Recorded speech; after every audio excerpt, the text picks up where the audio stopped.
G'day humans, what's good word? This is Chris Funder. I am riding solo this week as Alex is away. We are here to just chat briefly about Wrestlepalooza. Wow. I mean, this card headlined by someone very close to Paul Heyman, but this is actually the fifth Wrestlepalooza. The first one being headlined by Public Enemy, Rocco Rock and Johnny Grunge versus the Gangsters, Mustafa and New Jack in a stretcher match. EC-Dub, EC-Dub, EC-Dub. All right. We'll get to Wrestlepalooza, and then I guess we should touch on Saudi Arabia stuff afterwards. But firstly, AJ Lee's back. Thank you, Jack Perry. It's so wild to think of that entire butterfly effect. Punk's on commentary saying, Jack Perry's, to paraphrase, Jack Perry's a pretty good kid. If you've got a problem with Jungle Boy, turns out you're the problem, which leads to him and Perry having a problem. Perry saying, real glass, Crimea River, them getting in a brawl at Wembley backstage, Punk being fired, Punk going back to WWE, Perry coming back as a scapegoat, and then this past week, or the week before, AJ Lee fucking returns. Insane. Utterly insane. But this being a 5-match card, this will be the first for our North American listeners on the ESPN package. I'm not sure how that's working for ESPN Australia, because until recently, ESPN Australia had AEW on there. So that'll be interesting to see how that goes over the next few weeks. All right. We'll get through the match card here, and then, we might have a bit of a longer discussion. This just being a brief preview show this week as we are back and I actually have internet connection. Match 1 for your vacant Women's World Championship. Stephanie Vaquer finally getting her match that she was owed in Paris. Her opponent will be Iyo Sky. Naomi vacating through pregnancy. I mean, yes, good. Happy for her. Happy for Big Jim. I mean, I feel like Io's been champ again recently. Like, I don't want to see it, but Stephanie, I don't know if their plans originally were to put the belt on Stephanie in Paris. I highly doubt it. But now you're sort of in a position where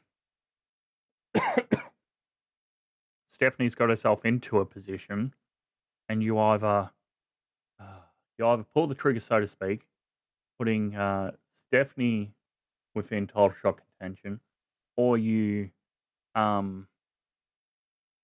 put the belt back on Iyo and then sort of status quo for Stephanie, but you can't move into this IC women's title picture because we'll get there in a moment because that's tied up with Becky at the moment. Yeah, I think they should go for Stephanie because it does freshen up the entire division. It does lead to a lot more match opportunities. It's something fresh that isn't Iyo and Rhea and Kabuki Warriors and Judgment Day people holding that women's world title, which feels like that's how it's been for the past 2 years. So yeah, that would be good. It'd be something fresh. And yes, that is glossing over Naomi's short 1 to 2 month reign that she vacated during pregnancy. I really was getting into that. I felt that's what the division needed. It needed something fresh away from Judgment Day, Rhea, Damage Control. All right. Second match on the card here advertised is the Usos. Jimmy and Jay will take on The Vision, Bronson Reed and Bron Breakker. They got to stop making these guys lose. And having Bronson and Braun beat down Jimmy to the point where Jimmy takes leave because him and Naomi are going to have a kid. He might want time off TV. Having them beat down someone to be a credible threat rather than, hey, we're Seth's lackeys. The only time we get anything done is jumping you, but we lose our matches. What's the point? And I love Big Bronson. I've seen him wrestle a couple of times before on the local scene. He is incredibly talented. Alex has talked about him before, compared him a lot to Bam Bam, big man who can move. Also, like Vader, big man who can move. Yes. I'm just trying to think, is there anyone really in New Japan who was like that? And the only one who comes to mind is Cobb. Yeah. So yeah, I think the Vision here need the win, and they need the win over a credible tag team, because if I look up SummerSlam, they lost. Roman Reigns and Jey Uso defeated the Bron Breakker and Bronson Reed in 21-10. But yeah, I think those guys definitely need the win here. Following that, yes, it is the match I allude to. Seth Rollins, your men's world champion. Becky Lynch, your women's intercontinental champion, taking on CM Punk and the returning after 10 years, AJ Lee. I watched this live. Fucking goosebumps.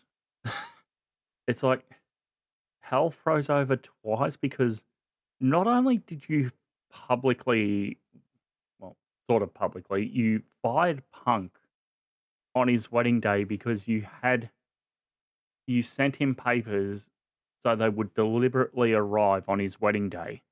That was also his wedding day to AJ Lee. Now, AJ was still contracted for a little bit after that, and she still worked for the company after that. Then she took 10 years off. She didn't do anything wrestling other than a little bit of commentary with WOW, Women of Wrestling. She never went to overseas or TNA or NWA or Ring of Honor or AEW or MLW. And now she's back. She's back with Punk. Made her debut on SmackDown in Chicago. But I guess she's aligned with Raw. Does Bland Spur even matter? Probably not. I'm just answering my own question here, aren't I? Yeah. Mixed tag match.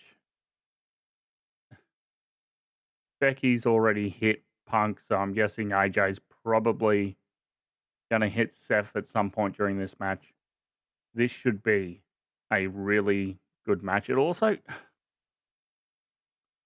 on paper, I cannot even remember AJ's last match. So I'm going to look it up now on Cage Match. Her last match was AJ Lee, Naomi, and Paige defeat Natalya and the Bella Twins, Brie and Nikki. Actually, where is Nikki? She only returned a month ago. Poor girl. Monday Night Raw, 30th of the 3rd, 2015, San Jose, California. That was just after WrestleMania. Yeah, the Raw after WrestleMania 31. WrestleMania play button. Oh, that's when her and Paige defeated the Bella Twins at Mania. Because the Diva, that's the last year the Divas title is at WrestleMania. And they don't defend it. And then the next year during the pre-show, Lita announces they're retiring the Divas title to introduce the women's title. So that, actually, yeah, she's never fought Becky. Because that's before Becky's call-up. PCB. No, Paige comes up first, then CB, which is Charlotte and Becky, come up. There's Team Bad, where Sasha joins and Bayley's left in NXT. So yeah, that's before that. Wow. Yeah, should be a hell of a match. Punk and AJ should get the win here. AJ's been in possession of Becky's women's IC title, which is why there's photos of that going around online. Which will, I'm just trying to think, what the heck's our next show? No Mercy. Oh, that's the NXT show. What's the one after that? Crown Jewel Perth. Don't you fucking dare do that in Perth. Are we getting AJ and Becky for the women's IC title in Perth? It's about a month away. It might happen. It might happen. It might happen. It might happen. And I will kill myself. Metaphorically speaking. I will be very upset with myself for not going to that show if it has both Punk and AJ Lee. Damn it. All right. Also on the match, Alex's boy, Cody Rhodes, versus friend of the show, Warwick's boy, Drew McIntyre, in a battle of the boys for the Undisputed WWE Championship. Not gonna lie, totally forgot Cody was the champion again. Dude's been gone for a month. Won the title, got taken out 6 days later, never drew a dime. I'm sort of torn about this one. It wouldn't be the worst idea to put the belt on Drew for a while. But then again, Cody, company man, merch pusher, yada, yada, yada. Yeah, they're probably just going to leave it on Cody. And advertised as your main event will be John Cena versus home state boy Brock Lesnar in a singles match in... actually, it's not Minnesota. It's Indianapolis, Indiana. That's right. Close enough. How many dates Cena had left, wherever it was. So I did Raw in Springfield on the 15th. That's gone. WrestlePalooza is the 20th. After that, his next appearance is Perth. So after WrestlePalooza, he's not coming back to WWE until Perth. Then he's got his final ever show in Boston on November the 10th. A week later, final show at the Garden. Raw in the Garden on the 17th. He's going to do Survivor Series at the baseball stadium in San Diego, California on November 26th. And then Saturday night's main event in Washington, D.C. on December 13th. Yeah, that's all we got left, folks. WrestlePalooza, Crown Jewel, Raw in Boston, Raw in Madison Square Garden, Survivor Series Saturday night's main event. That's it.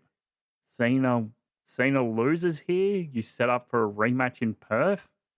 I don't know why you'd use 2 dates on that. Everyone's pushing for the IC title, and I understand why. Just touching on Worlds Collide, Las Vegas, Dominic winning the AAA Mega Championship. You could do that in Perth, which is Cena's next appearance. Oh, and then Cena becomes Grand Slam champion Perth. Why am I booking a really good hypothetical show for Perth? Punk versus Seth. Cena versus Dominic. AJ versus Becky. Oh, man. Yeah, it should be a pretty fun show. We've still got a little bit of time. Actually, I've got all the time in the world. We might as well talk about it. Not Crown Jewel, but WrestleMania is going to Saudi Arabia. And of course, a booze ensues. Chance of You sold out during their entire live chat. Yeah, the fans aren't happy about this. I've been quite vocal on this show before. I don't like the Saudi shows. How do I word this nicely? I don't have anything against the general populace of Saudi Arabia or the wrestling fans of Saudi Arabia. It's more so the controlling regime, I guess, and their questionable human rights records. But yeah, Collision in Korea is the other one that everyone sort of always brings up, you know. Oh, Collision in Korea, 95. Yeah, we get that. That's not good either. And no one really... It was the 90s. It was different. There wasn't internet. There wasn't live streaming fire. The internet, not to the extent that it is now, it was crappy and slow and dial up and took 20 seconds to load a single goddamn web page. But what the hell am I saying? But yeah, Collision Korea 95, we sort of, well, our parents sort of knew what the global state of that was at the time. This is still going on their supposed 10-year deal that's supposed to go through until 2027, I believe, if that's the original end date, depending on how they classify the pandemic years where they miss 2 shows. It's supposed to be 2 shows every year. They've started adding TV now to make up for that, I guess. So 2023, they got 3 shows. 2024, they got 2 TVs and 2 pay-per-views. So that would make up for the missed shows. 2025, they got a TV and a pay-per-view. So that's 2 shows. Rumble, I guess, will be one night, and then they'll get a TV out of it, so that'd be 2 shows. And you do your Friday SmackDown, your Saturday Rumble, fly out the Sunday, go to Raw on the Monday. They're doing the European tour over there as well, over Rumble season, so it's not as much travel at least. I don't have that photo in front of me. But yeah, I guess that makes up for some of their missed time. Reportedly paid. Jesus, where are we? I thought I had this somewhere. I guess I don't. Oh, what a shame. The reported pay was. Oh, here it is. WWE reportedly will receive $250 million US from Saudi Arabia for WrestleMania 43 and $100 million US for next year's Royal Rumble, where Saudi Arabia normally pays $50 million per pay-per-view to WWE, but the big 4 will cost more. So, like, yeah, oh god, I've never been a huge fan of these shows. Like, yeah, you've changed some stuff with the shows. There was that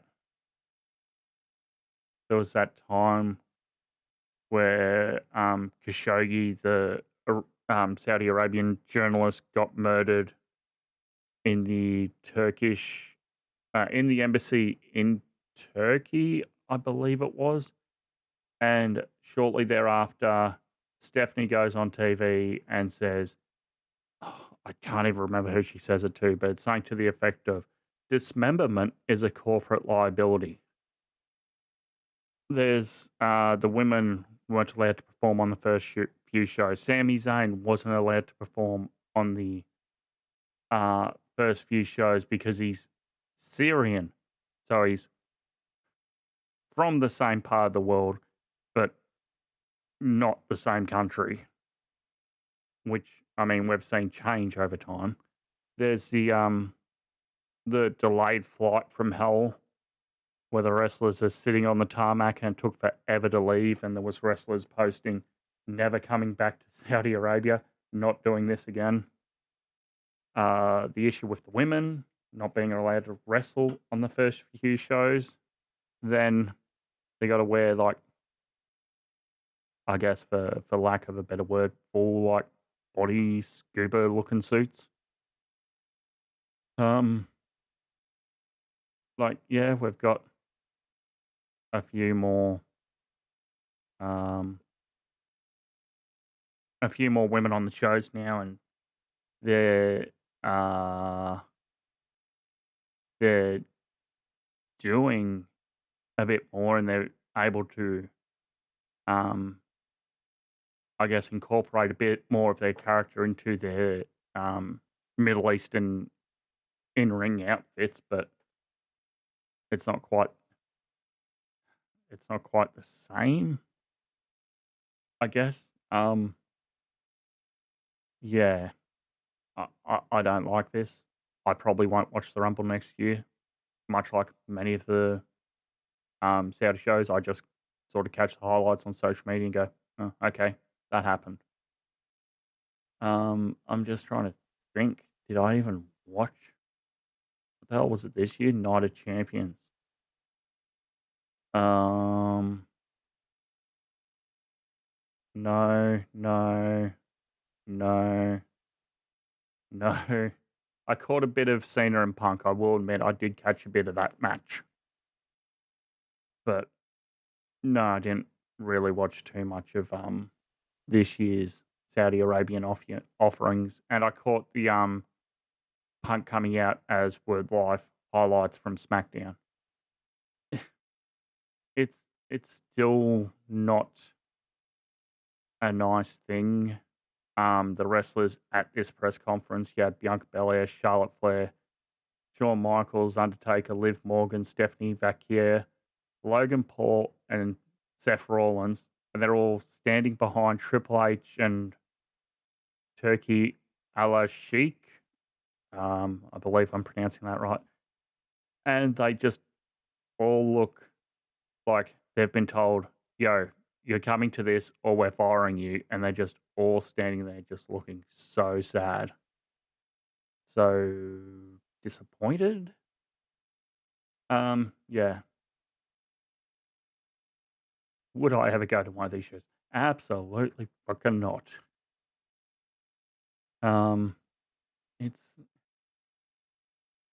It's not nice, and yes, the chorus around what these shows are has changed. But can you honestly tell me if there's ever been a good good one of these shows? And there's like, I don't know what they're going to do for the Rumbles next year because we've got a 30 women's Rumble to fill in. So good luck with that. And like, then I don't know where my thought is. Then the men's Rumble and the men's Mania, they want legends to come over. Like Goldberg, who's been over before, has now retired. Taker and Kane are now both retired. Shawn Michaels came back for that one match, said he hated it, wish he never did it, and has never wrestled again since. Triple H has his heart condition. I'm just trying to see if there's any other sort of legends who came back, maybe for that Gross or a Rumble. I'm just trying to look here. Brock, they probably lure back. I'm not going to lie. Logan Paul likes going over there.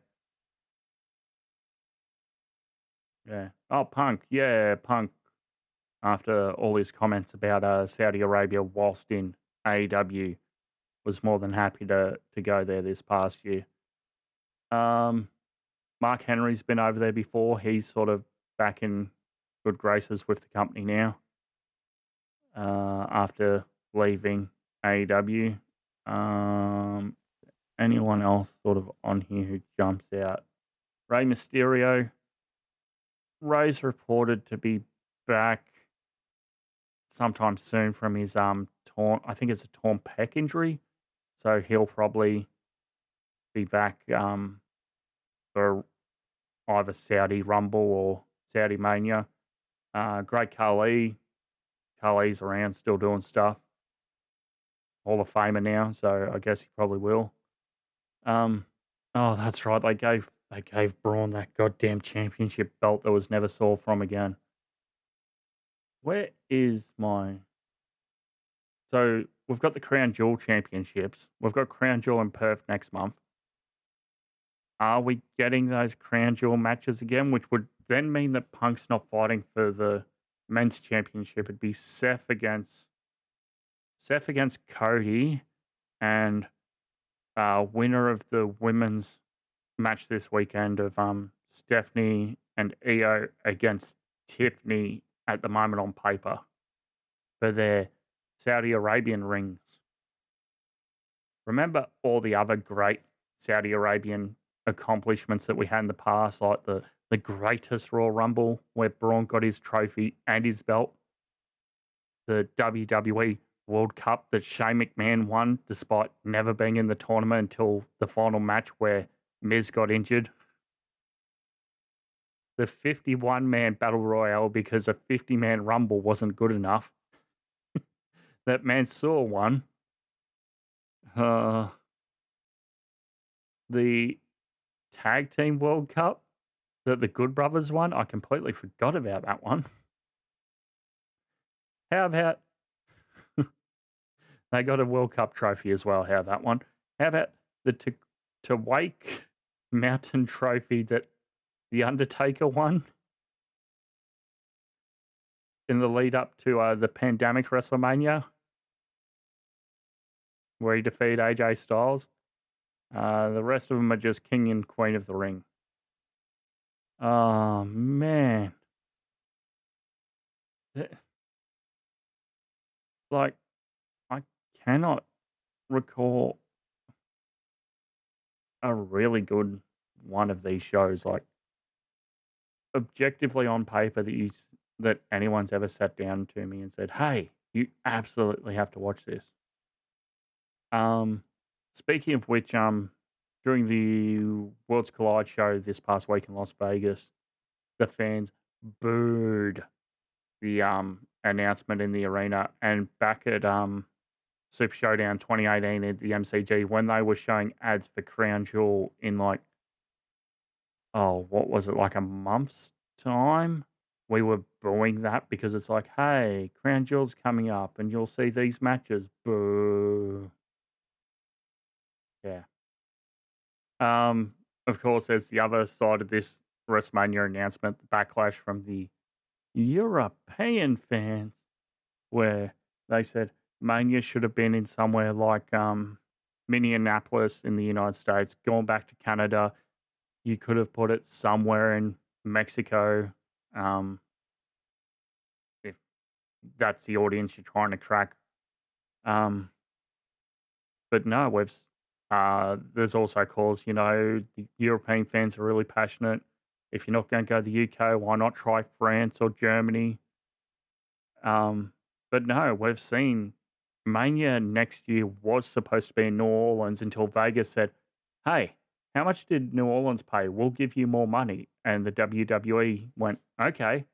And then they were supposed to go back to New Orleans the year after, but then Saudis came in and said, hey, we'll give you so much money. And they went, okay. So yeah, it'll be an interesting time ahead, no doubt. But I suppose that about does it. Yeah, WrestleMania 43. Oh boy. Oh, that's right. They're supposed to be doing Saudi 2030. Yeah, how's that going? Oh boy. But I suppose that about does it for this time. You can follow us on all the links below, and we'll chat to you next time. Bye-bye.